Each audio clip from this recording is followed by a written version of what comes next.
Então, boa tarde, pessoal. Hoje a gente vai falar um pouco sobre a vascularização do sistema nervoso central, primeiramente. E vamos lá. Primeiramente, um pouco sobre a importância da vascularização do sistema nervoso central, né? É uma vascularização que irriga estruturas extremamente nobres, né? Não pode depender do metabolismo anaeróbico, ou seja, é completamente dependente de glicose e oxigênio o tempo inteiro. E após 5 minutos, né, sem irrigação adequada, devido a alguma obstrução, por exemplo, a gente começa já a perceber a presença, né, a ocorrência de lesões irreversíveis no sistema nervoso central. Aqui um pouco sobre o fluxo sanguíneo cerebral. O sistema nervoso ele vai receber 15% de toda a oferta corporal, o que é muito, né, devido ao seu volume. E o fluxo sanguíneo cerebral vai poder ser calculado pela diferença entre a pressão arterial e a pressão venosa, dividida pela resistência cerebral vascular. De forma que a pressão venosa ela é tão baixa no sistema nervoso central que a gente pode desconsiderá-la, né? Fazendo com que o fluxo dependa apenas da pressão arterial e da resistência cerebral. A resistência cerebral, por sua vez, vai depender de fatores importantíssimos e que a gente tem que conhecer, como a pressão intracraniana, né, que se estiver muito alta vai aumentar a resistência cerebral vascular, a condição da parede vascular, a viscosidade do sangue e o calibre dos vasos, né, que é controlado principalmente por uma autorregulação, né, principalmente em resposta ao dióxido de carbono, né, que vai gerar a dilatação das artérias cerebrais. Então, entrando agora na anatomia propriamente dita, a vascularização arterial ela vai poder ser dividida numa circulação posterior e numa circulação anterior, de forma que a circulação posterior é composta principalmente pelo sistema vértebro-basilar, das artérias vertebrais e da artéria basilar, enquanto a circulação anterior é composta pelo sistema carotídeo interno, né, das duas artérias carotídeas internas. Então vamos ver onde é que tudo começa, né? Lá no arco da aorta, em azul eu coloquei a origem do sistema vertebral, né? Do lado direito saindo pelo tronco braquiocefálico, indo pela artéria subclávia direita, gerando a artéria vertebral direita. Do lado esquerdo, a artéria vertebral esquerda sai direto da artéria subclávia esquerda. E aqui as duas artérias carótidas comuns, gerando a artéria carótida interna e a artéria carótida externa.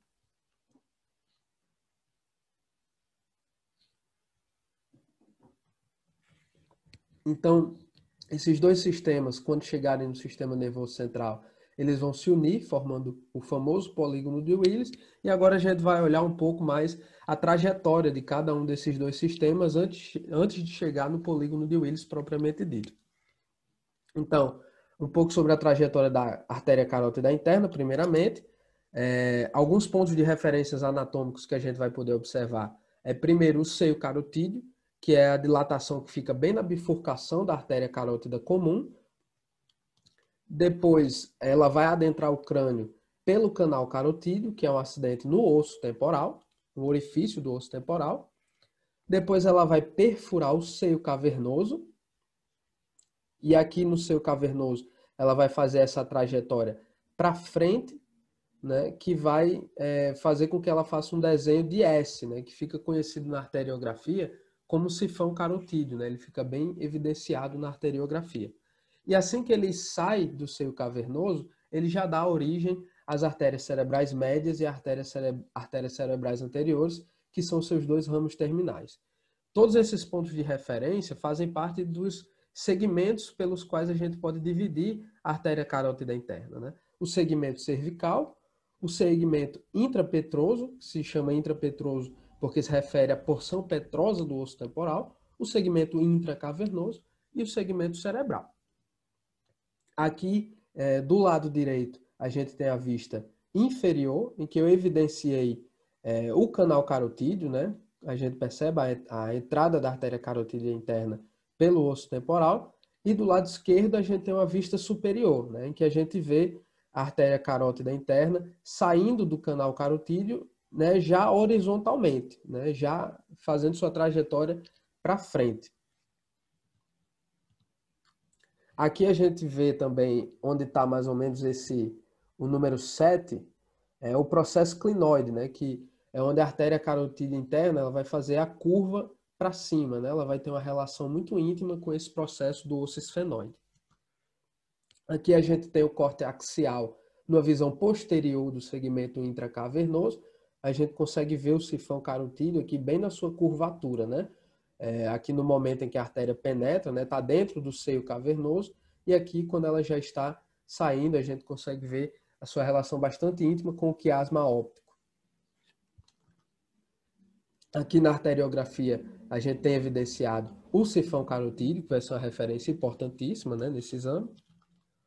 E aqui eu tirei esse ângulo daquele software de anatomia que a gente tem disponível na nossa universidade, que é um ângulo que geralmente a gente não consegue ver pelos atlas, né? Mas fica bem evidenciado esse trajeto que ela faz. Aqui eu fiz a remoção do osso temporal, para que a gente pudesse ter esse ângulo. E aqui a gente vê ela adentrando e dentro do seio cavernoso, fazendo a trajetória para cima, fazendo sua curva bem próxima ao processo clinoide do osso esfenóide e, enfim, dando origem à artéria cerebral média e à artéria cerebral anterior. Nesse ângulo a gente também consegue ver a relação de todo o polígono de Willis com essas estruturas ósseas, né? A cela turca, os seios cavernosos, que estão aqui bem simplificados, a hipófise. E aqui um diagrama que eu achei bem interessante, bem esquemático mesmo, para abordagem cirúrgica, mostrando as curvas da artéria carótida interna, né? O momento em que ela entra aqui no canal carotídeo, vai para frente, né, na sua trajetória horizontal e sai junto com o forame lacerado. O momento aqui que ela adentra o seio cavernoso e faz a sua trajetória para frente, né, faz a curva para cima e depois vai para trás. E então dá origem aos dois ramos terminais principais. Além desses dois ramos terminais, né, a artéria cerebral anterior e a artéria cerebral média, ela vai emitir antes alguns ramos. 3 são muito importantes, né? A artéria oftálmica, a artéria comunicante posterior e a artéria corióide anterior. A artéria oftálmica vai atravessar o canal óptico junto com o nervo óptico e vai inervar o globo ocular, o nervo óptico, todas aquelas estruturas da órbita. A artéria comunicante posterior vai ter a principal função de colaborar para o polígono de Willis e a artéria corióide anterior vai perfurar o corno temporal do ventrículo lateral e colaborar para o plexo corióide, né? É isso que dá nome a essa artéria. Mas além disso, quando ela faz esse trajeto posterior em direção ao corno temporal, ela vai emitindo vários ramos pequenos que vão irrigando várias estruturas do centro medular, né? A cápsula interna, o corpo geniculado lateral e os núcleos da base. Aqui a gente tem a artéria oftálmica e a veia oftálmica numa relação bem íntima, né, com o nervo óptico. Aqui a gente tem o canal óptico, por onde vai adentrar a artéria oftálmica. E aqui a gente tem o processo clinoide, né, que eu falei. E aqui a gente consegue perceber bem a trajetória da artéria carótida interna, e assim que ela subir, né, ela já vai emitir a artéria oftálmica, né? Aqui nessa imagem eu coloquei para a gente poder observar a artéria corióide anterior, né, todo o seu trajeto posterior adentrando no ventrículo lateral. Aqui a gente tem a artéria comunicante posterior, que a gente vai evidenciar mais para frente. E vamos falar um pouco sobre os dois ramos terminais, né? A artéria cerebral anterior, que vai percorrer a fissura longitudinal, né? Então ela vai subir aqui por cima do nervo óptico e percorrer toda a fissura. E nessa vista medial dos hemisférios, a gente consegue ver que ela também guarda uma íntima relação com o corpo caloso, né? Ela passa aqui praticamente junto ao corpo caloso e vai distribuindo ramos para quase toda a face medial do hemisfério, né? Mais ou menos aqui até o sulco parieto occipital, que é quando vai começar a área de irrigação da artéria cerebral posterior. Aqui a gente consegue ver mais uma vez essa relação, né, das duas artérias cerebrais anteriores subindo pela fissura longitudinal, bem próximas ao corpo caloso, né, coladas ao corpo caloso, na verdade. E então a artéria cerebral média, que faz a sua trajetória principalmente percorrendo o sulco lateral e então distribuindo seus ramos pela face medial, quase que toda a face medial dos hemisférios. Né? Aqui a gente tem em amarelo toda a área irrigada pela artéria cerebral média, que a gente vai ver com mais detalhes mais para frente. Vou falar um pouco agora sobre a artéria vertebral, né, do sistema posterior. A artéria vertebral ela vai subir pelos processos transversos das vértebras cervicais até chegar na primeira vértebra, né, a vértebra atlas. Então, ela vai adentrar o crânio pelo forame magno, né, as duas artérias vertebrais, e vão se unir mais ou menos, né, no limite entre o bulbo e a ponte, né, ou seja, no sulco bulbo-pontino, elas se unem para formar a artéria basilar. Né? Aqui a gente tem um momento que a artéria vertebral perfura a membrana que fica entre o atlas e o osso occipital, né, nessa articulação, perfura então a dura mater e vai subir pelo forame magno. Né? Aqui nessa vista posterior a gente consegue ver as duas artérias subindo pelo forame magno e então formando a artéria basilar. Aqui a gente percebe que elas percorrem o osso occipital e no momento que elas formam a artéria basilar, elas já vão estar a nível mais ou menos do osso esfenoide. Aqui a gente tem uma imagem do clivus. O clivus é essa superfície lisa que representa a união entre o osso esfenoide e o osso occipital, que fica justamente anterior à artéria basilar, né? No momento em que a artéria vertebral, as artérias vertebrais vão se unir para formar a artéria basilar. Aqui a gente tem as duas artérias vertebrais se unindo mais ou menos, né, no sulco, a nível do sulco bulbo-pontino. E a respeito dos seus ramos, né, essas artérias elas vão gerar vários ramos antes de formar a artéria basilar e depois de formar a artéria basilar. Antes de formar a artéria basilar, os principais vão ser a artéria espinhal posterior, a artéria espinhal anterior e a artéria cerebelar inferior posterior.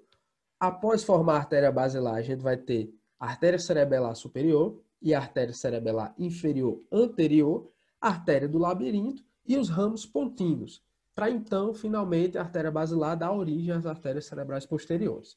Parece muita artéria, mas não são tantas estruturas assim para a gente lembrar. Né? Aqui a gente tem as duas artérias que vão irrigar a medula, as três artérias cerebelares, né? Uma superior e duas inferiores. A artéria do labirinto vai entrar no meato acústico interno junto com o nervo facial e com o nervo vestíbulo-coclear, atingindo o ouvido interno. E os ramos pontinos vão perfurar a substância da ponte, irrigando aquelas estruturas internas da ponte.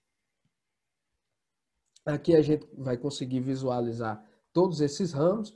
Aqui as duas artérias espinhais, né? A artéria anterior é formada por dois ramos das artérias vertebrais, né? Ela é uma artéria ímpar. E aqui a gente consegue ver as duas artérias espinhais posteriores, né? Esquerda e direita. Aqui a gente consegue ver a artéria espinhal posterior direita, que vai irrigar a porção posterior da medula. Aqui a gente tem as três artérias cerebelares, as duas inferiores, né? Inferior posterior e a inferior anterior. E após a artéria basilar, a gente tem a artéria cerebelar superior. Aqui a gente tem os ramos pontinos que vão perfurar a ponte. E aqui a gente tem a artéria acústica interna, né? Ou a artéria do labirinto.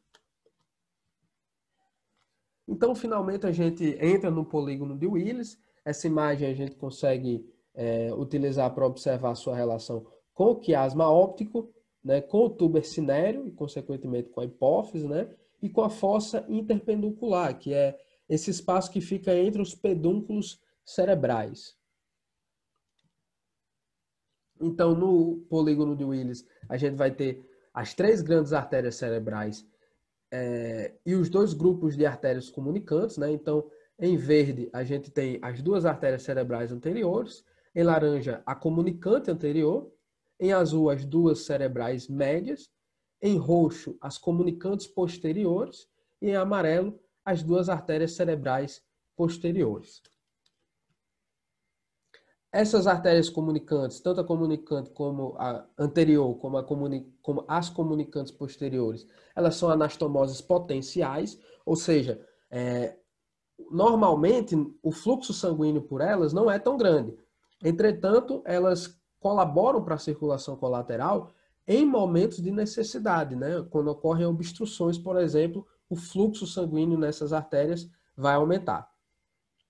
E essa circulação colateral, a eficiência dessa circulação vai depender da rapidez do processo obstrutivo e também do estado das paredes das artérias, né?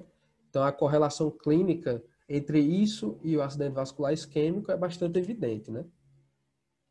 Nessa imagem a gente tem outras anastomoses, a gente percebe que as grandes artérias cerebrais, média, anterior e posterior, também fazem anastomoses entre si, né? Então, aqueles limites, como eu falei, o sulco parieto-occipital, que separa a relação, a área de irrigação da artéria cerebral anterior com a artéria cerebral posterior, não é um limite tão bem definido, né? Uma vez que essas artérias fazem anastomoses entre si. Aqui a gente tem o polígono de Willis, para a gente falar um pouco sobre os ramos corticais e os ramos centrais. Os ramos corticais são aqueles ramos que vão irrigar o córtex e a substância branca adjacente ao córtex. Enquanto os ramos centrais são aqueles ramos que vão irrigar o diencéfalo, os núcleos da base, a cápsula interna, e vão dar origem à chamada substância perfurada. Porque quando essas artérias perfuram a substância do centro medular, elas perfuram também a pia mater. De forma que quando a gente retira a pia mater, né, a gente consegue ver os orifícios que essas artérias deixam, né? Aqui a gente consegue perceber que todas essas artérias elas vão sair praticamente em todo o círculo de Willis, né? Seja dos grandes ramos, seja dos ramos comunicantes.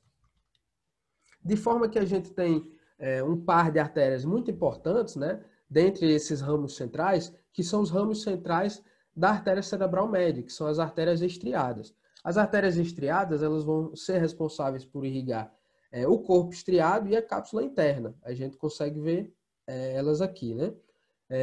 A importância dessas artérias é justamente pela região em que elas irrigam, né? Porque um processo obstrutivo que afeta essas artérias tende a provocar consequências bastante graves. Aqui a gente vai falar um pouco sobre os territórios cerebrais, né? Da artéria cerebral anterior, como eu já havia falado antes, ela vai irrigar quase que toda a face medial dos hemisférios, como a gente consegue ver aqui em azul, mais ou menos aqui até o sulco parieto-occipital, né? E vai estar relacionada com o controle, né? As áreas nervosas de controle e sensibilidade do membro inferior. Então, um acometimento dessas artérias tende a gerar consequências clínicas que afetam o membro inferior do lado oposto afetado. A artéria cerebral média em rosa, né, ela vai irrigar quase que toda a face lateral dos hemisférios, com exceção do polo occipital e da face inferolateral do lobo temporal, como a gente consegue ver aqui.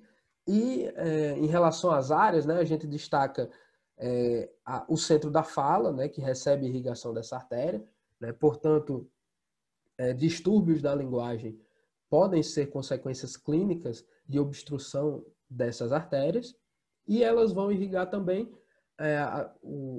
a parte do sistema nervoso central responsável pelo controle motor e sensível de quase todo o corpo, com exceção dos membros inferiores, né? Então, face e membros superiores é o que a gente costuma pensar.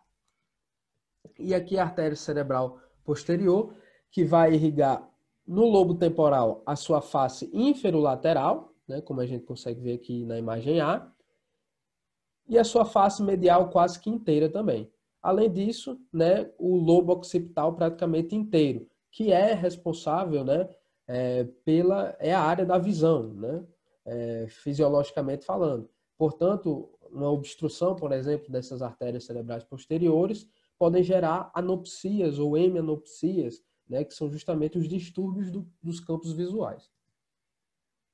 E aqui eu citei algumas as artérias para algumas áreas específicas. Todas essas artérias a gente já viu, né? São principalmente os ramos do sistema posterior, com exceção do tálamo, que vai receber a artéria comunicante anterior. Mas todos esses outros são ramos, né, do sistema posterior, né? Artérias, ramos que saem da artéria basilar, artéria vertebral, das artérias cerebelares, né?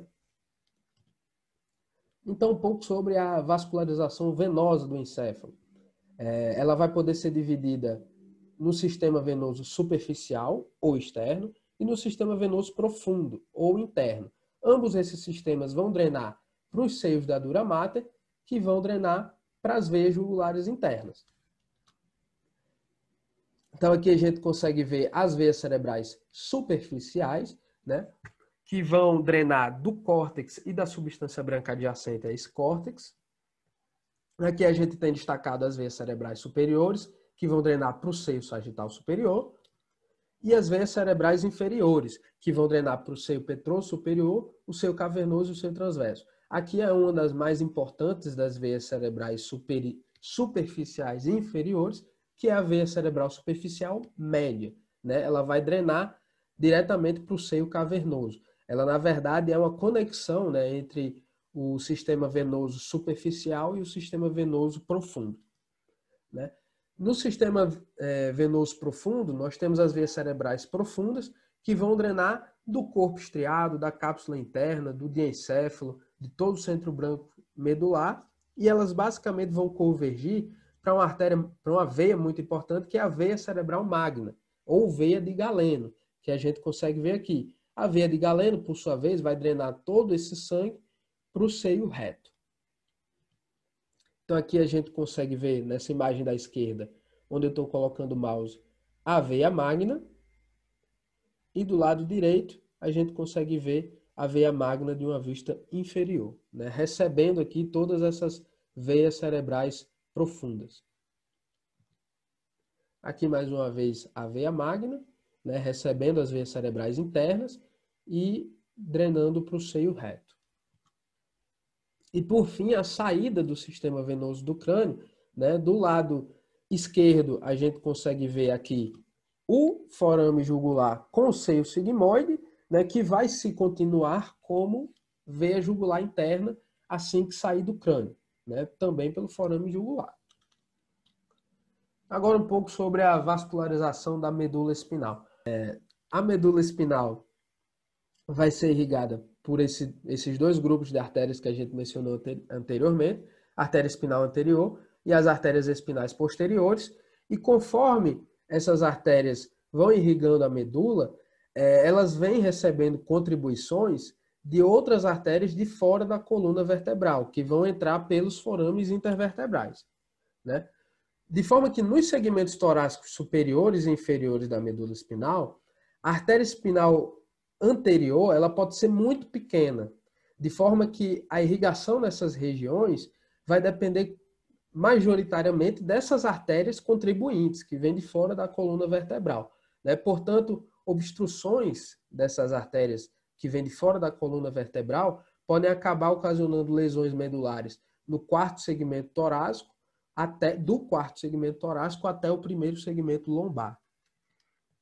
Aqui a gente tem a artéria espinal anterior, aqui as duas artérias cerebrais posteriores, e a gente vê que elas vêm recebendo contribuições, né, de artérias que vêm pelas raízes medulares. De forma que a gente sempre vai ter uma artéria medular segmentar, que vai se dividir em duas. Uma artéria radicular anterior e outra artéria radicular posterior. Uma para cada raiz, né? E uma dessas artérias contribuintes mais importantes vai ser a artéria medular anterior magma de Adam-Kivix. É uma artéria que vem direto da aorta, a gente consegue ver aqui, primeiro pela artéria intercostal posterior, e aqui sai a artéria de Adam-Kivix, propriamente dita. Geralmente ela vem só por um lado, né? Geralmente do lado esquerdo. E a grande importância dessa artéria é que pode ser que ela seja responsável pelos 2/3 inferiores, seja majoritariamente responsáveis por até 2/3 inferiores da medula espinal. Então, ela vai ter uma importância cirúrgica muito grande, apesar de que a verdadeira importância na irrigação da medula espinhal dessa artéria ainda é motivo de debate, né? Em relação à drenagem da medula espinhal, a gente vai ter os plexos venosos, né? Que os plexos venosos anteriores e os plexos venosos posteriores, que vão acabar levando esse sangue drenado lá para os seios da dura máter também. Em relação um pouco sobre a barreira hematoencefálica, né? Ela foi descoberta por Paul Ehrlich quando ele colocou um corante azul de tripã em um animal e ele percebeu que esse corante ele adentrava em todas as outras artérias do corpo, menos nas artérias do sistema nervoso central. Então começaram as hipóteses sobre a barreira hematoencefálica e qual estrutura era responsável pela barreira hematoencefálica, né? Hoje a gente já sabe que ela se localiza nos capilares do sistema nervoso central. Durante muito tempo, as três estruturas que separam o lúmen vascular do parênquima cerebral, o parênquima encefálico, foram especuladas como responsáveis pela barreira hematoencefálica, né? Ou seja, o endotélio, a membrana basal e os pedicelos dos astrócitos, mas hoje a gente já sabe que a principal estrutura, de fato, é o endotélio, por ser um endotélio diferenciado do resto do endotélio do corpo. É um endotélio que possui junções oclusivas, não possui fenestrações e possui raras vesículas pinocíticas, né? O que vai dar toda essa propriedade seletiva para a barreira hematoencefálica. E a permeabilidade da barreira hematoencefálica vai depender principalmente do tamanho das moléculas, quanto maior a molécula, menor a permeabilidade, e da lipossolubilidade da molécula. Quanto mais lipossolúvel a molécula, maior a sua permeabilidade pela barreira hematoencefálica. Aqui algumas relações clínicas interessantes sobre a barreira hematoencefálica. O primeiro é que o feto ele não desenvolve muito bem, muito cedo, né, a barreira hematoencefálica. A nossa barreira hematoencefálica só vai estar completamente desenvolvida na fase adulta, né? De forma que a bilirrubina, ela pode, se elevada, ela pode causar lesões em recém-nascidos, né? Lesões no sistema nervoso central por atravessar a barreira hematoencefálica muito facilmente, caracterizando essa lesão, que é o kernicterus, né? Que é o nome que a gente dá à lesão nervosa, a lesão do sistema nervoso central, causada por esse excesso de bilirrubina no feto que ainda não tem a barreira hematoencefálica bem desenvolvida. O trauma, a gente tem que lembrar que todo trauma encefálico, seja um trauma direto ou um trauma inflamatório, também rompe a barreira hematoencefálica, né? Diminuindo a seletividade das moléculas que passam para o sistema nervoso central. Tumores cerebrais, que frequentemente vão criar vasos que não contêm barreira hematoencefálica, então eles conseguem, esses vasos acabam sendo um atalho, né, para substâncias adentrarem no sistema nervoso central, driblando a barreira hematoencefálica. E é sempre bom lembrar que a meningite também diminui a permeabilidade da barreira hematoencefálica, de forma que alguns antibióticos devem ser utilizados com cautela, porque se forem utilizados em excesso, podem acabar piorando a resposta inflamatória no sistema nervoso central, né? Muito pela liberação do LPS, né? Que é aquela substância imunogênica que pode acabar piorando o grau de inflamação devido a essa infecção. E sobre vascularização do sistema nervoso central, era isso, pessoal. Muito obrigado.